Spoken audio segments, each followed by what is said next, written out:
I'm sorry, can we go back to that isoquant? Yes. What are you talking about? An isoquant, what I'm talking about is coming from here. Right. Here, let me make a simpler equation. Here, K times L is equal to 100. Okay. All right, so let's get rid of the exponents so I can explain the idea. What combinations of K and L lead to 100? Certainly 10 and 10 do. Okay. Then 20 and 5, 5 and 20. 101, 1 and 100. All these numbers add to 100. These would all be combinations on the isoquant.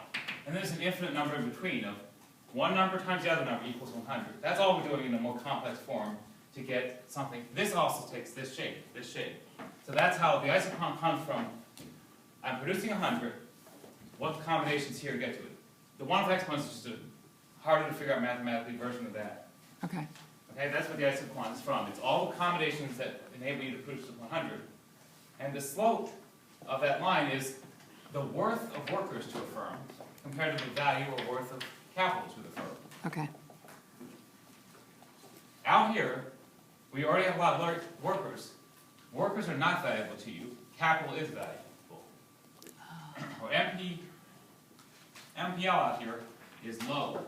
MPK out here is high. That. Okay.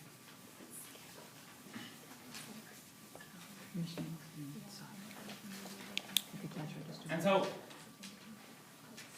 maybe at least sort of, what's our end goal here? Our goal here, I'm not going to finish, our goal is to get to the lowest cost possible to produce this 100 cars, if they're cars. How do we do that? These cost lines increase in this direction and they decrease in this direction. It's a little different than utility maximization, but it's a similar idea.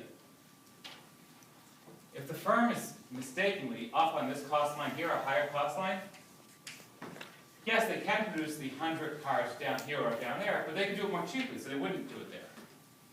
They want to get down to the absolute cheapest cost line they can get to, where they can still produce the 100 cars, and it looks like it would be right there. This is the cheapest cost line they can get to.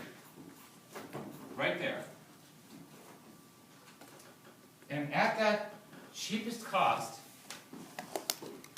the slope of the isoquant, this here, will be equal to the slope of the isoquant.